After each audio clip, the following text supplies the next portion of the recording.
All right, well, good evening, everyone, and thank you for joining us tonight. As Amanda said, my name is Sarah Bohman, and I'm the Director of Talent Management for Kappa Kappa Gamma. I work at Kappa headquarters in Columbus, Ohio, and I serve the fraternity and foundation in providing oversight of the volunteer and staff life cycle. So everything from recruitment to coaching, development to recognition, and everything in between.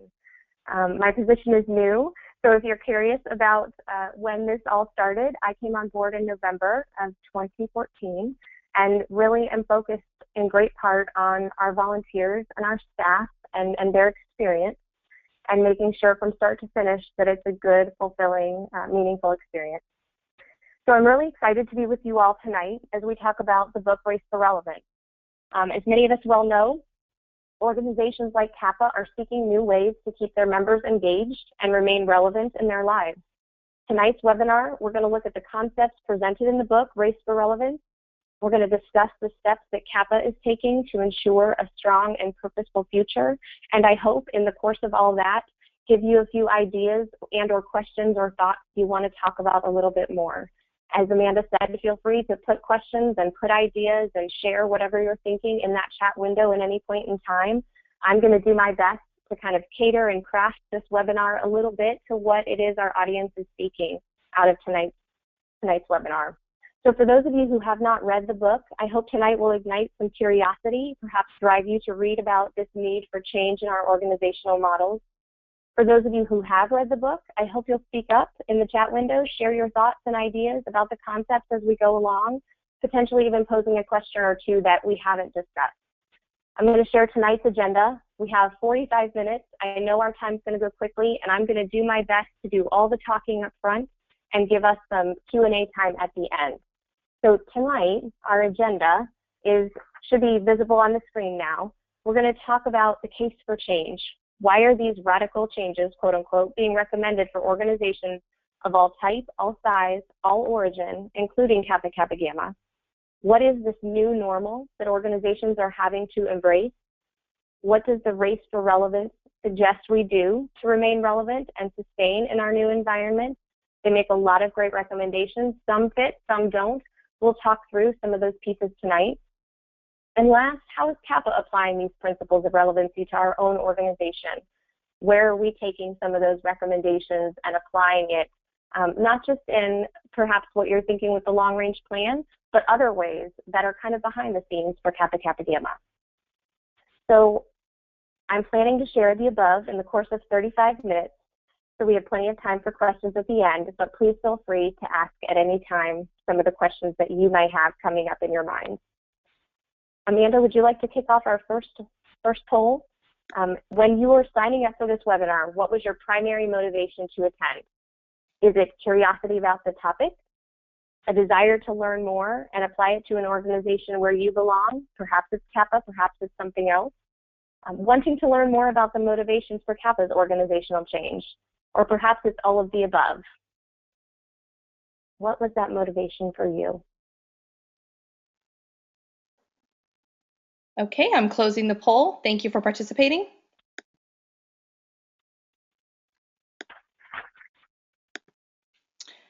We had 41% a desire to learn more and apply, and 47% for all of the above. All right, great. Wow, I love that. I hope it's applicable to a lot of places for the audience we have tonight, since so many of you are interested in kind of where can we take this great information. So as it says on your screen, hang on to your seats. We're going to share a lot of information, and I'm going to try and make it as exciting as I possibly can and hope that we have some great conversation throughout. So the case for change. I think it's a many-fold piece for today's organizational model. And what we have to remember is that today's organizational model is over 100 years old. When we talk about organizations, we're referring to professional organizations, trade, social organizations like Kappa Kappa Gamma, everything from the American Society of Association Executives to the American Medical Association to the JCs and the Junior League, and everything in between. Organizations like Kappa are trying to face today's challenges and trends with a model that has long since become extinct. In fact, for Kappa, it's been over 25 years since we have updated our organizational structure. One of the authors in the book, Race for Relevance, said in a recent speech that the demise of organizations like ours could be compared to the demise of a civilization. All the civilizations that failed to assimilate, not because of one thing, but truly a convergence of many, they just failed to adjust. They failed to make change, and they didn't survive. So it's not to say that this model that we all function in is bad. It just doesn't meet with the needs of our new environment. We don't give up who we are at our core. It just means we must change the way we communicate, the way we identify, motivate, and inspire the type of members that we've always valued. And how do we listen to them and provide what they truly need to feel engaged? That new environment is presenting us with a variety of challenges, trends that we have to accommodate in order to be competitive. So what happens if we don't? What happens if we maintain today's model? We're going to walk through some of those scenarios, because the reality is organizations like ours aren't changing. There are plenty of examples. The Parent-Teacher Association, some of us may be familiar with, in the course of 7 years has lost 500,000 members. The International Lions Club, another great example that's well known, has decreased to roughly 200,000 members. At its peak, it was 570,000 members. The International Soapbox Derby used to draw attendance close to 50,000. Today, it's only 15,000 a year. And even organizations like Kiwanis, the American Nurses Association, the Knights of Columbus, the list could go on and on, organizations that are not changing. By no means is the book suggesting that if they don't change, they're going to be irrelevant or gone overnight. This is a process that goes over the course of time. Sometimes, and many times, it's decades in the making. But if we don't change, we're going to survive, but potentially stagnate and not grow.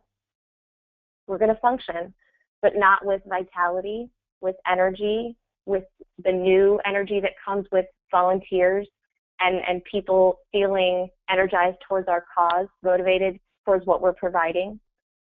We'll have members, but not as many as we once did. And in turn, that's going to create an existence without influence. We'll no longer have the same pull within even our own community of Greek women's organizations as we once did. So the hope and the purpose of this book is to open up the eyes of our members, to get volunteers and staff and leaders to think about the realities of the environment in which our organizations are functioning, because at the end of the day, the world looks very different if organizations like ours don't exist and don't survive and prosper. So what's the new normal? I think this is a great question, because there are 6 marketplace, quote-unquote marketplace realities discussed in this book, Race for Relevance. The landscape, so to speak, is very different from what it once was. And some of these, I bet, are going to resonate with all of you, because I know I can provide examples from even everyday conversations I have within Kappa around each of these 6 marketplace realities. So we're going to talk through each of the new normal elements and talk about the relevancy recommendations being made for organizations like ours. So the first one on the list is time. If you talk to any of your friends, your family, your neighbors, it is easy to see time today is precious, it's pressured, it's constrained, it's filled to the brim, and you can see that in the data too. So in a 2009 study, so if you think about that, 2009, in the State of Working America, it revealed that we as individuals are working 568 hours more than we were in 1979. So you're talking about 30 years. We've added almost 600 hours additional to our lives of work every year. You take that a step further, we have more 2-income households than we ever have before. This number was under 5% in 1950. Today it's over 80%. And then take that a step further. Many families have 2 working parents. So not only are they working all day, they're raising their family. And what once was 28% in 1960 now exceeds 71%.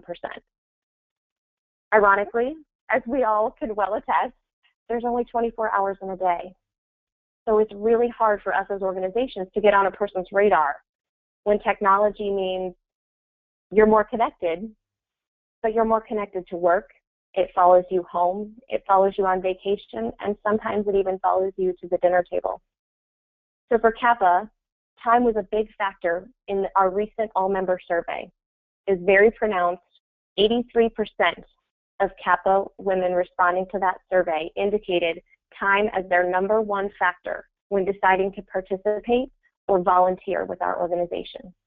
83% of almost 8,000 respondents said time was their number one factor. So out of curiosity, I want to get to know all of you as participants tonight. How many volunteer roles are you all currently holding? Take a moment, type into the chat window, and tell us a little bit about you and the volunteer hats you might be wearing right now. I'm going to kind of watch the chat window and see if we get any respondents.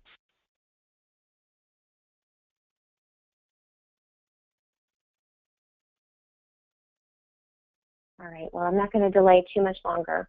What we're often finding and what we found in that all-member survey, there are definitely generational elements to this, but many baby boomers through millennials are carrying at least 3 volunteer hats at any given time. So no longer are the days of 1 or 2 large volunteer roles.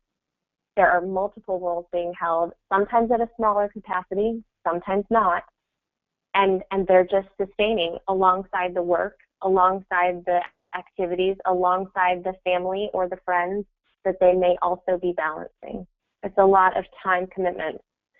So time becomes a huge marketplace reality for nonprofits and associations and organizations like Kappa. Value expectations. Sarah, we're in today's work, are you seeing some responses? Yes, we are. We're seeing from our participants that 2 roles, 4 roles, some for work, some for volunteer work. So many roles, between 2 and 5. Oh, good. Wow, 2 and 5. When you think about it, that's not shocking, and at the same time, 5, even 4, even 3 feels shocking when you think about the amount of time that equates to. It's a lot of time, and again, I go back to that reality. There's still only 24 hours in a day, so where are folks giving up their time? And you start to learn that time becomes a commodity that is really driven by the meaning and the fulfillment they get from that volunteer role. Engagement has a much higher value, which I think is a great transition into kind of this value expectation. Today's world, everyone wants return on their investment, so to speak. Every penny spent must show some sort of investment in return. Americans are used to getting what they want. They get it when they want it. They get it how they want it. And unfortunately, organizations like ours are not necessarily equipped to be agile and nimble and determine, let alone communicate, that return on investment for membership dues and for just plain engagement in our organization. Sometimes these are impacted by culture and generation, and sometimes they're across the board. So if you think about it, in the 1970s and 80s, organizations didn't really struggle with obtaining dues. When you ask somebody why you belong to a professional organization or a social organization like ours, the answer was often, I don't know, because I always have, because that's just how it's done, because that's what I was taught to do. It's not the same response we receive today. Today's members want to know what they're getting for that membership dollar, for their membership dues. What is our value add for our membership? Organizations have tried to define their value add. They've added programs, they've added products, services, non-dues income to lessen the gap.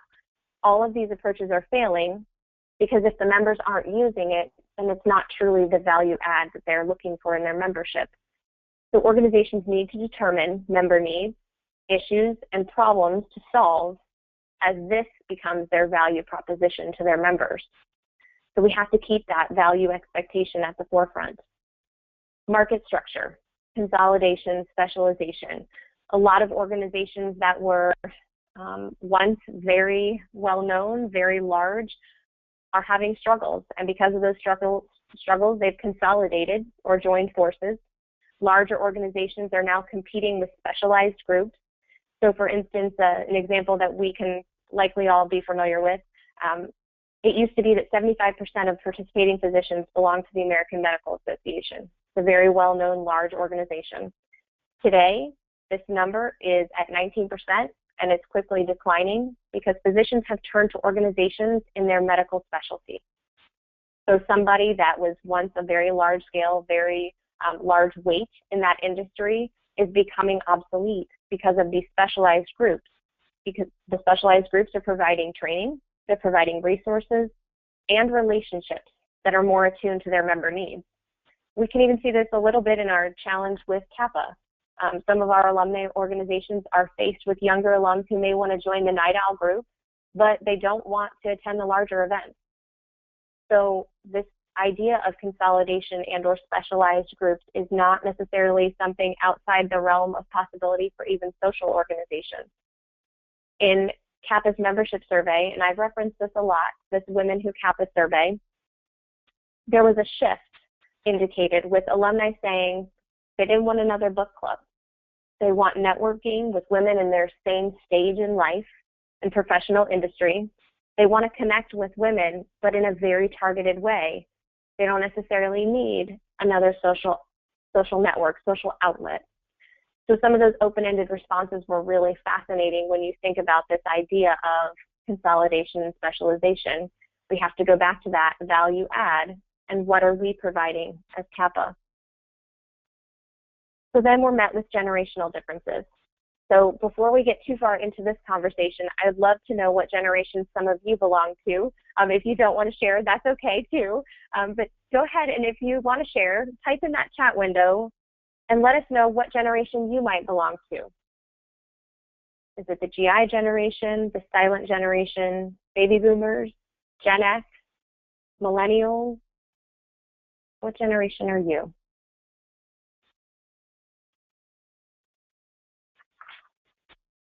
Amanda, are you seeing any responses? Yep, here we go.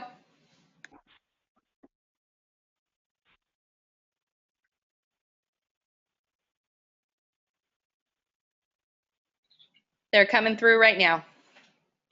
Awesome. So as we're gathering up that information, I want to just share with you some interesting things about some of these generational differences and how they're affecting our marketplace. So for the first time in our nation's history, there are 5 living generations at the same time, 4 of whom actually work side by side in professional and volunteer roles. So 4 of those 5 very different generations are working side by side, learning to form teams and build consensus. Each generation, as you likely know, has their own values around volunteerism, expectations for that return on investment, how they prefer to contribute, what they want to learn, and to whom they want to affiliate at each stage of their life. So unfortunately, that 100-year-old organizational model becomes less and less appealing and relevant to each succeeding generation. So Amanda, what are we finding within our poll? Lots of baby boomers, millennials, Okay. and end of baby boomer. Okay, great. It's nice, and it's actually really interesting to even just see the diversity in our own webinar audience tonight.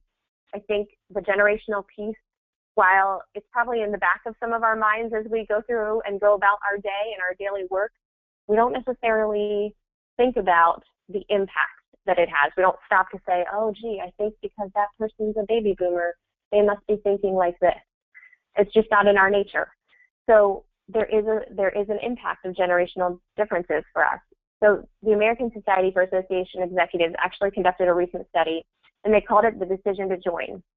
In it, they had noted that their membership saw an increase in the need for belonging to an organization as they reached 30 years old. There's almost this awakening, they labeled it, in the value of the organization. The closer that members came to that age, there was this huge shift in this value that they saw. So the frustration in traditional organizational models can be seen often in the creation of young professional organizations. Some of you may even belong to a young professional organization. They weren't started until the late 90s, but have soared in membership for generations like Gen X and millennials, groups that may be joining before they hit that 30-year mark. So if we want to overcome this reality, this environment and marketplace, we need to acknowledge these generational differences. We need to recognize what each group prefers, and we need to provide it. We need to make it part of that value add. Then we're faced with competition. Competition exists for any organization. It exists internally. It exists externally. Internally, there may be multiple organizations in a given city. That might be multiple Kappa alumni associations. It could also be multiple social organizations. Somebody may belong to Kappa and also Junior League and also PEO and a professional organization as well. So what organizations used to be perhaps divided by location are now divided by demographic, divided by what they provide and what that individual gains from their membership in those organizations. Externally, we often hesitate to look at other groups as competition. Yet with that limited time piece and the resources of our members, this becomes a reality. Very much there is competition out there for our members' time, and it might not always be given to Kappa. We compete with other organizations for attendance at events, volunteer hours, membership dues, readership of publications, participation in fundraising, and many other important activities.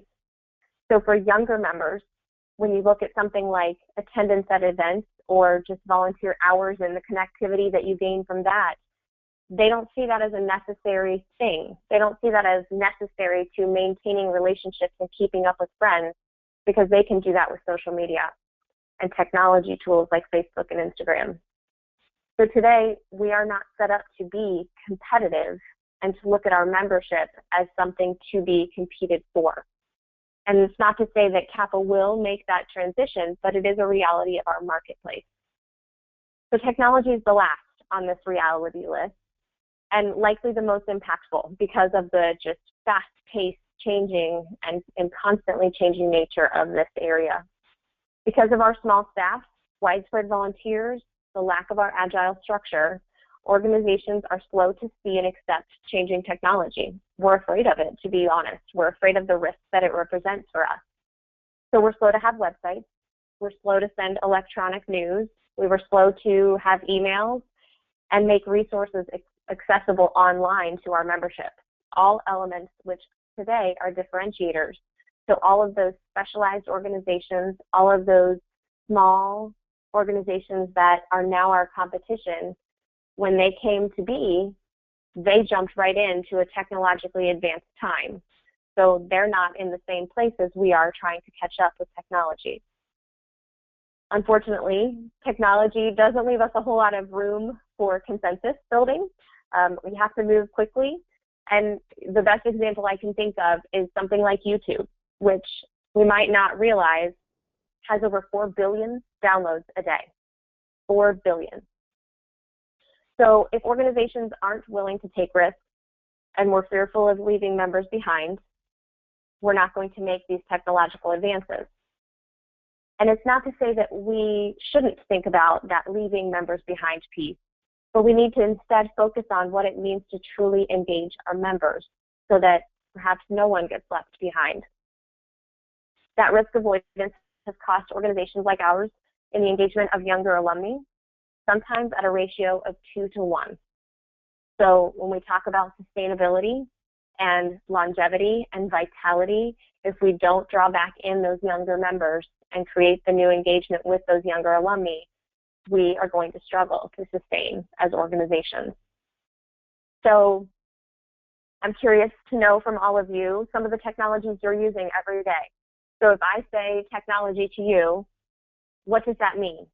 What do you think of that's in your everyday life? Perhaps it's your phone, perhaps it's household appliances, perhaps it's your computer and email, perhaps it's social media or internet shopping or e-commerce activities. Take a minute and type into that chat window some of those technologies that you're using every day that just automatically come to mind. We see computer and email, social media, digital shopping, smartphone, emails, text, Facebook, Instagram, MacBook, Facebook, email, text, iPhone. Lots of phones. Lots of phones. Email's almost completely connected to our phones. Texting, social media. If we don't invest in technology as organizations, if we don't start channeling communication to you in that manner, we're going to lose engagement, we're going to lose participation, we're going to lose volunteers, and we're going to lose the ability to listen to our members and figure out what it is they need from us as an organization. Because those pieces that you just listed right then are the easiest, most tactile ways that you receive communication likely in a day. That email, those texts, those social media applications. So these are the 6 realities. These are the organizational new normals, so to speak. So how do we get past them? What's the recommendation from this race for relevancy? So a few different ones. There are 6. And I'm going to move through these quickly because I want to talk about the application to Kappa and how these truly apply to Kappa. And I want to get to that one quickly because I see we're running out on time. Overhauling the governance model. This change for organizations is very difficult. It's a challenge because change in general is hard. Nobody wants to do change. Nobody wants to participate in change. Change requires us to rethink our everyday. But this is the piece that has to come first. If we don't achieve this step, little if any meaningful process can be made with any of these other recommendations. So this is the most important piece. In the research, the authors found that the most effectively sized board is a group of 5 people. 5 people. The current board we have is too large for most organizations. We underutilize talent, underutilize the abilities of directors. We serve in a reactive manner, and we micromanage staff. And this is across the board organizations, professional, trade, social, etc. Boards have unfortunately become a liability instead of an asset. So psychologists have found groups of 6 or 7 are the most effective for decision making, which is one of the critical facets of a board's function. So 5-member boards plus an executive director fits the suggested size. This group of 5, they have found, needs to possess certain competencies: an understanding of technology, an ability to create relationships and have political savvy, a financial competence. You need to be able to understand the budget, product and program development knowledge, and the ability to be a visionary, which will be important when we talk later. You need to overhaul the committee structure. Well-built committee participation engages members. It gives members a networking opportunity and provides the organization with a pool of potential future leaders, again, building our future success. The problem is this assumes these committees have clear understanding of their purpose and goals. Oftentimes, committees don't have that understanding. In fact, 50% of organizations have committees which don't function with this understanding, this clear knowledge of their purpose and goals. So the radical change being suggested for committees includes that committee chairs possess the capacity to lead and manage, but perhaps not be content experts.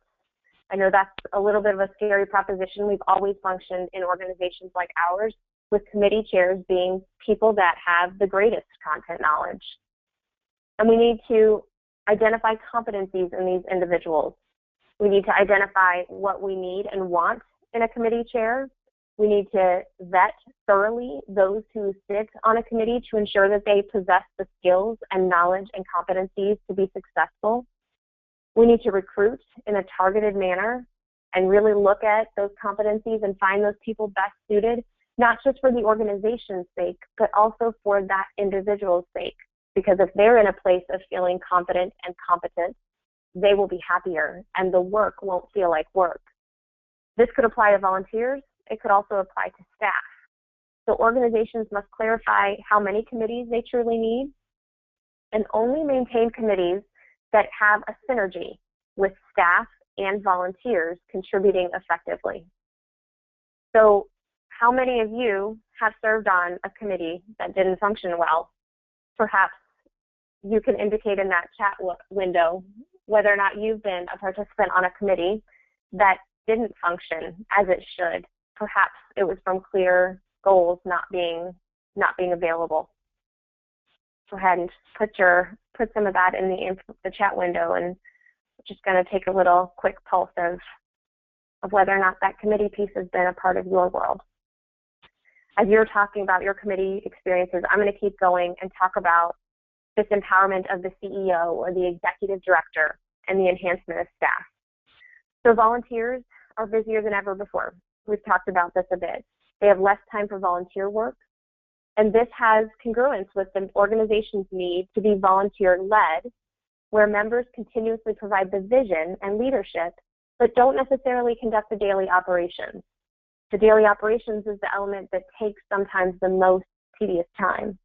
The complexities of our organizations and the complexities we're facing on a daily basis require a lot of investment of time and energy, something that's much more easily provided by staff, leaving volunteers and leaders in the organization to truly define the vision and the mission and the strategic goals and the big ideas that we move forward with as an organization. Empowering the staff allows the members and volunteers to focus on the strategic direction, and it allows them to optimize what they have, which is a critical human resource, staff. This will mean some changes for staff. It means changing staff titles. It means increasing the size, evaluating staff consistently and clearly against the needs of the organization, perhaps something that many organizations aren't doing today. But I think it's interesting and good to point out that, in fact, many of our MPC peers and other Greek organizations who've already changed their governance model have also made changes to their staff. They have larger staff. They are concentrated in critical areas so that they can provide greater support to the organization and what it needs. So, Amanda, did you see any indications there of how many people have been on dysfunctioning committees?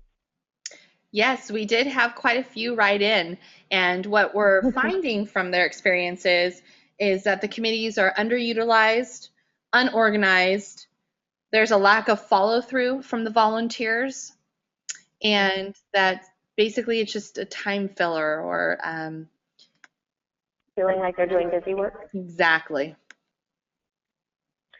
So I think that really you can see the congruence, right? You can see the congruence with how committees feel they're being functioned, that time that feels very pressured and over-programmed perhaps, and then the meaning and fulfillment that is derived from that experience.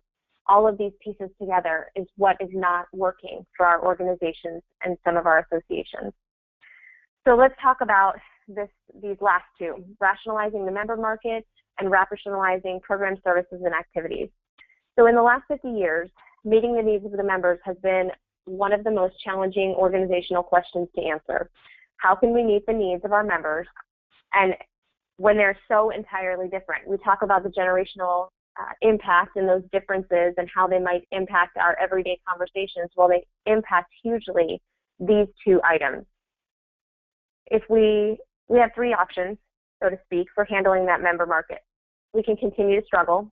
I compare this kind of to newspapers not recognizing their changing market and not moving to a digital operation in some capacity. We can organize and structure to meet all the needs, meet every diverse need presented to us. It's kind of like a department store aiming to meet all the needs of its consumers. They either grow too big and too unwieldy, or they don't have enough to draw in the audience that they need to survive. This option's been tried a lot with organizations, and it has very little success as volunteers and staff become very spread thin trying to meet all of those needs of the organization and all of their members. So the last option is to focus solely on the needs of very definable segments. It's kind of like a specialty store. I'm going to compare it to a shoe store because frankly I love shoes. But they're focusing on one type of product.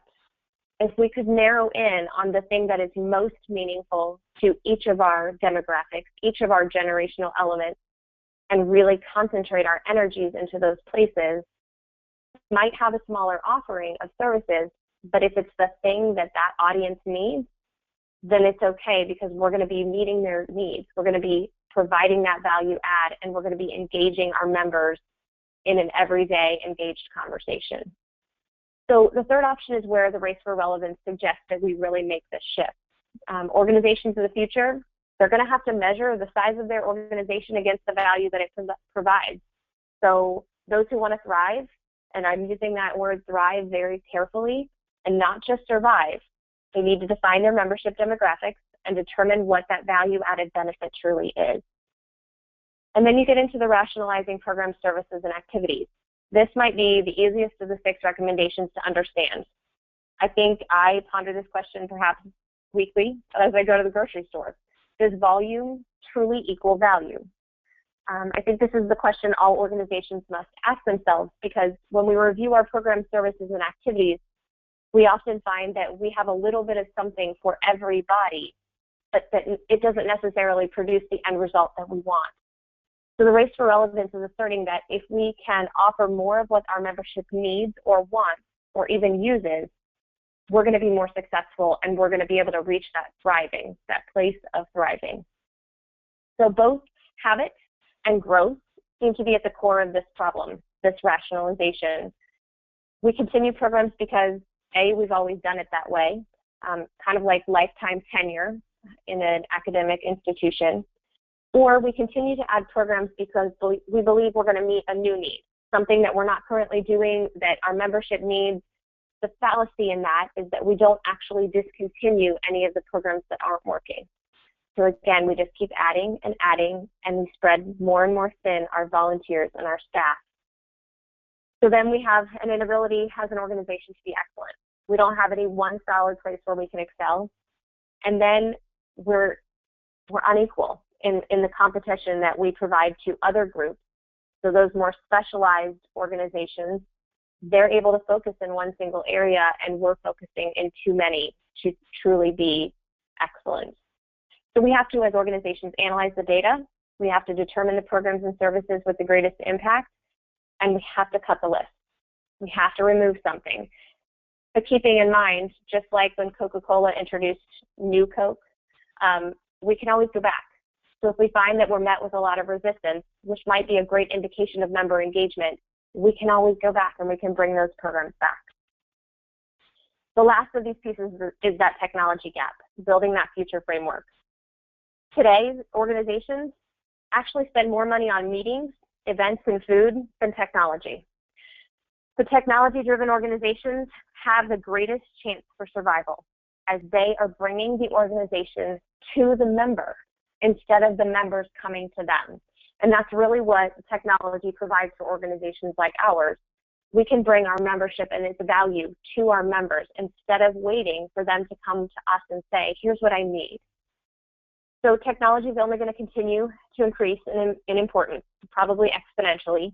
And being an organization who doesn't bridge the gap will run the risk of irrelevance very quickly. It's kind of like manufacturers who don't adopt or didn't adopt at one time the assembly line.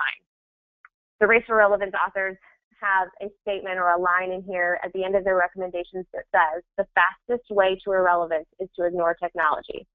And I think if we go back to how you all answered, what is that automatic technology piece that comes to mind when asked? A lot of it is the stuff that we carry with us 24/7. It's the phone that's next to our bed at night. It's in our hands throughout the day. It's the email and the computer that we sit in front of, or the social media that we constantly check to see what everybody's up to. So technology is a reality of our world. We need to develop a plan. We need to allocate resources, staff, volunteer, financial. We need to be ready to adopt new technologies and not be handcuffed by that fear of what that technology might represent, as we as organizations have been tasked. We have to be willing to take risks. So how does this apply to Kappa? That might be the next best question on the list. Kappa's embrace of the race is what I'm going to call it. So for all of us, Kappa is a beloved organization, right? It's a part of our life. It's a part of our being. It's why probably you're on this webinar tonight, as we know by the poll at the beginning. All of us want to see it thrive and prosper in the future. So to do this, we have to make the changes that get us out of this 100-year-old organizational model and back to a state of relevancy for our membership. So in 2012, a resolution was brought to the floor of Convention Hall to begin this conversation and to allow the fraternity to appoint a long-range planning task force of diverse Kappas with diverse experiences and that strong desire for Kappa to sustain, to start talking about what are those things that we can do to embrace this race for relevance. We knew as an organization we wanted to meet the needs of today's member, today's woman. We need to be a relevant part of their lives. What's going to make us relevant? We need to better utilize our Kappa talent. I meet amazing Kappa women every day. I am always so impressed by their knowledge, their credentials, their skills, and wondering how we can incorporate them into the everyday experience of the organization. And we need to sustain Kappa for future generations. We want to be here forever. We want to be here for the future generations that are down our own lineage, because this organization was so meaningful to us. So there's several changes that we are making as an organization in order to meet those goals. The first that you are probably aware of, and I'm going to say the first two because I think for Kappa, our governance structure and our committees are so highly intertwined. I'm going to talk about them together. So the Long Range Plan Task Force began what I am calling the most important conversation, as defined by the Race for Relevance as well, a look at our governance structure. As was indicated before, this is the first step, but the most important step. How are we going to best function a future model of Kappa Kappa Gamma? So currently, there are a few challenges facing our organization. Some of them are reflective of the challenges presented earlier in the Race for Relevance. We have this kind of portfolio of work model for our fraternity council. It's beautiful. They are highly engaged in the work that they do, but to the level that they can't always be visionary. They can't always strategically plan because they're handling the day-to-day decision-making that needs to happen for our organization. And while they still need to be in that decision-making, they need more time to plan, to see the bigger picture, to proactively advocate, to look at where we're going as an organization. The time investment of all of our volunteers. Council is spending significant amount of time, and I'm saying probably 30 to potentially 60 hours a week in their roles, but so are many of our organizational volunteers. They're spending 10, 20, even 30 hours a week in some of their volunteer committee roles. So those day-to-day operations of the fraternity is taking up a lot of time. The hierarchy is driving all decision-making. So what you'll see in the new structure is less of a hierarchy. It still exists for reporting purposes, for sharing and communication, but the communication is constant. And this is a world that's very litigious. So council and other volunteers have spent a great deal of time protecting Kappa's name and ensuring that we are making good decisions to mitigate risk and good decisions to ensure that we are surviving and not just thriving right now. So the Long Range Plan Task Force proposed a few things. A visionary council who's focused on strategic goals and future needs and potentially not that portfolio of work. They've really pushed that portfolio of work to other volunteers. That does two things. It provides us a team of content experts. Their main goal is to make improvements to individual content areas of the fraternity, and they're volunteers that are able to help in an area of expertise. They're not having to be a jack of all trades, which is something I hear often from our province officers and our regional officers. We have to know a little bit of everything, and sometimes it means we're masters of none. But it also lessens those jobs as far as time invested in a weekly basis. Those jobs don't feel and aren't 10 to 20 hours a week. They become 3 to 5 or 5 to 8 at most. Smaller districts of chapters and alumni organizations, more focused assistance and support. Smaller numbers for each person to serve. A team dedicated to each one of those districts, those smaller structures of chapters and alum organizations. And they have dedicated specialists in every content area providing assistance to the chapter officers, to the advisors, to the alumni associations. An increase in headquarters staff handling those daily operations, those immediate needs, those questions that come in from 8 to 5 that somebody needs to respond to quickly. And that is very challenging for our volunteers. You're going to see a collegiate advisory committee that's lending a voice, a sounding board to Kappa, trying to engage that member. Are we meeting their membership needs? A return to a separate advisory board and house board committee, and a better utilization of our members' talent. And that's a good segue to talk about the next thing that Kappa is doing. And some of this is about my role coming on board, and it's really turning the focus to our volunteer experience. And I talk about it as an experience because we really want to shift looking at volunteering with Kappa as a job or a position. It should be an experience from the moment that you are recruited and are placed into a position all the way through to how you are recognized and rewarded for the time that you've given to the organization. As we said, it was increasingly important to dial back the amount of time volunteers are dedicating. We're not dialing back their value, not dialing back their input or their leadership. We are dialing back the time investment, trying to help them create that balanced life that they're hoping to lead that's already pressured and overprogrammed. So we're trying to decrease the recycle of volunteers, the burnout of volunteers, which we do currently have. So we want to look at this as a volunteer experience. We want to match talents to roles. And positive psychology would tell us that we can focus on somewhere that somebody feels really confident, where somebody has talent. They are more likely to be engaged. They are more likely to do the work because it doesn't feel like work, and they are more likely to remain happy in that role and willing to serve the organization over time. So we're going to have members indicating their interest in volunteering online.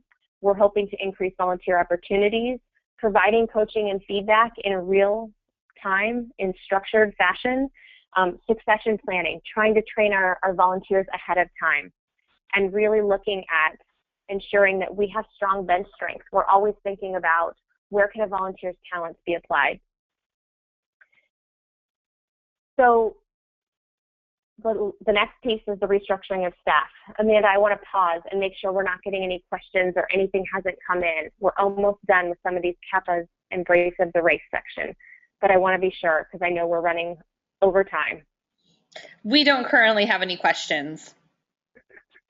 Okay, so we'll finish out this section, and I will leave myself on here as long as people want to ask questions. So this restructure of staff and redefining their role.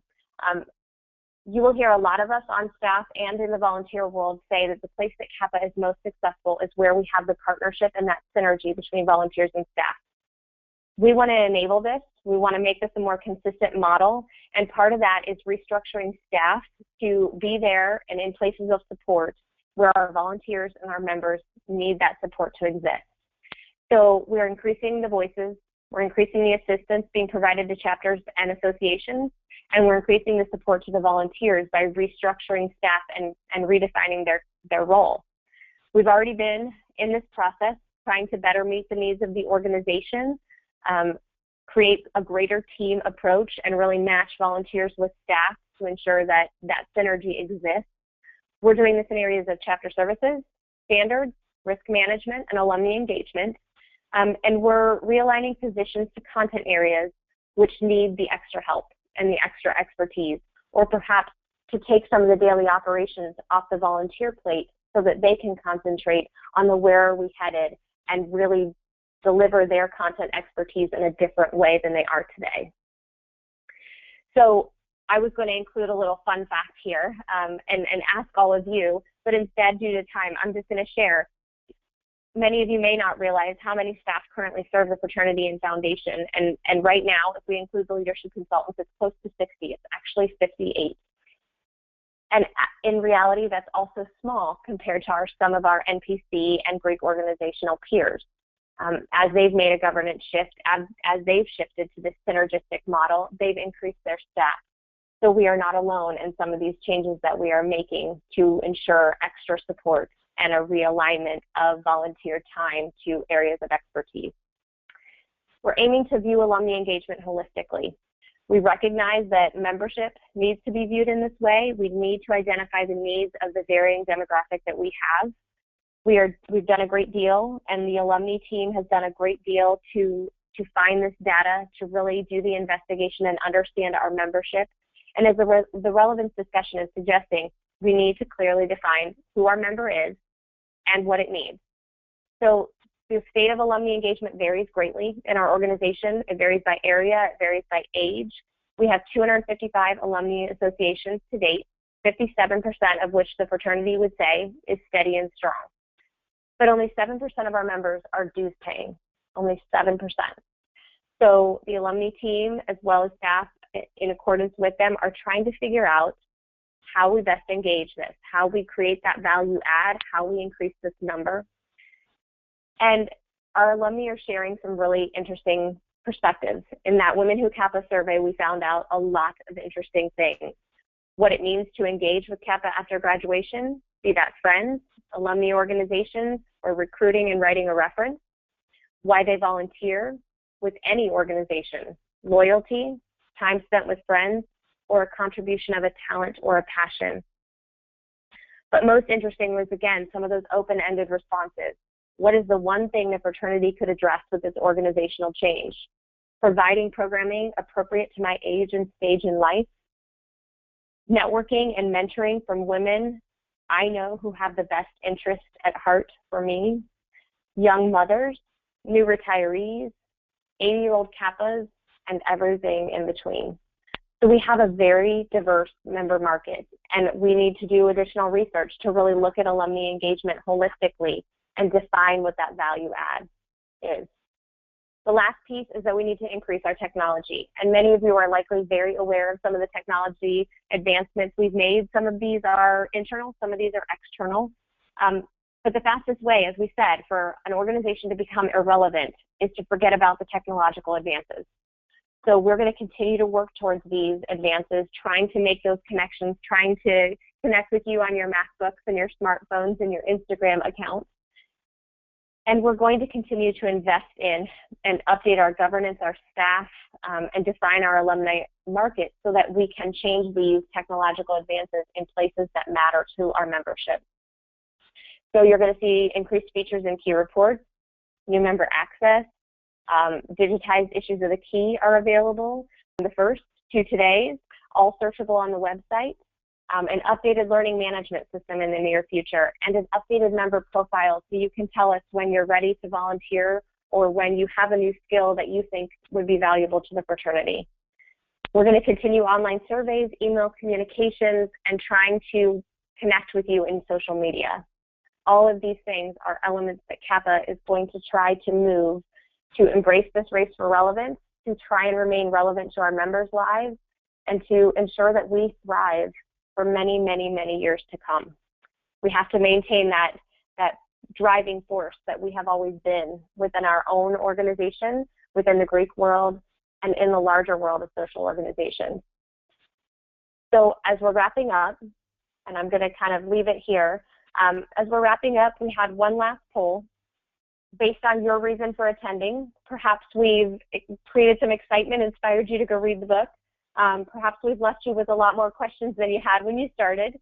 Maybe you're curious to apply some of what you've learned to the organizations where you belong, or perhaps you're feeling a bit more resolved about why Kappa is advocating for this organizational change. Based on your reason for attending tonight, which one of those represents where you stand at this point, an hour later? Amanda, you want to open that poll? So and then I'll just open up the Yeah, I'm so sorry, everyone. I actually launched it too early. So we have people who are participating in it, so I'm going to share those results. But for those of you who didn't get a chance to let us know what your thoughts are, if you would please go to your questions pane, thank you so much, and start writing in an answer there for us so we can figure out more things that you all have to say. So let me share the results that we had from those of you who were able to participate in that poll. I'm so sorry I did that too early. We had it happens. Yeah, for those people that were able to participate, 67% said they were curious to apply what they learned to their association, and 33% were excited to go read the book. So are there any other thoughts that people want to share? Please type them into the questions pane. And if you have any questions too, you can start typing those in as well. Yes, please share any and all questions. I'll hang on as long as I need to answer those questions. And I'll also share that you're welcome to email those questions to me or call me if you ever want to have a conversation about some of these pieces that perhaps have come up tonight and you think would be better handled in a one-off conversation or manner. I'll give you my email address. I should have included it on the screen. But my email address is SB as in boy, OHMAN@kkg.org. And you're welcome to call me at Kappa headquarters or email me at that address anytime. I love these conversations, and anything that's going to help us become a better organization and stronger for the future is a welcome conversation for me.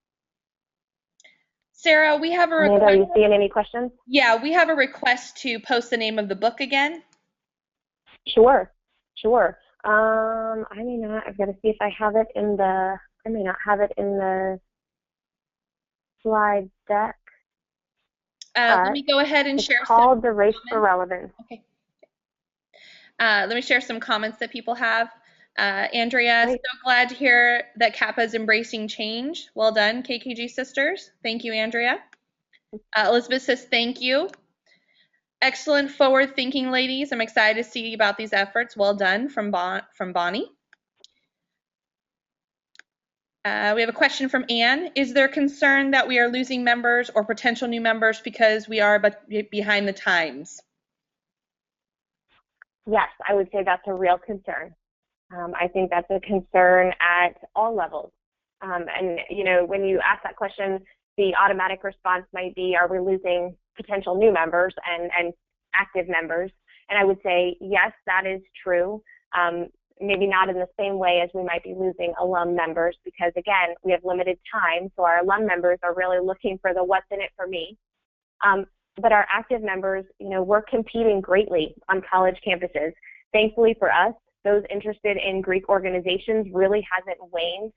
It's still a large audience, but campuses are expanding. They're expanding the number of groups on their campus, and they're looking for ways to meet the needs and interests of all those women who want to be a part of Greek life. So as the Greek life numbers climb, so too do the groups competing for women on a campus. So attaining members who embody who we are as an organization, it's harder. It's competition. So we have to distinguish ourselves from our competitors, and that is hard.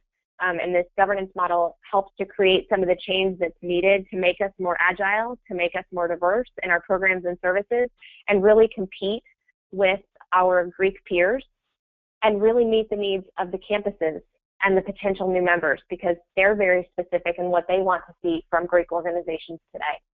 So I would say, yes, that is impeding us in getting new members. It also can be impeding to sustaining the engagement and active participation of our alums.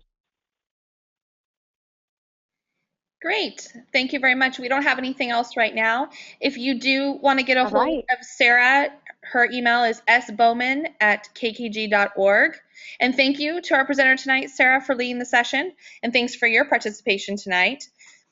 As we close the webinar, a survey will open on your screen. You'll be prompted to respond to a few evaluation questions. Please take a moment to share your thoughts on tonight's webinar. Your feedback will help us shape future webinar training events. If you have any additional questions or comments whatsoever, you can send an email to kholmes@kkg.org. Thank you, everyone, and have a good night. Thank you, Amanda.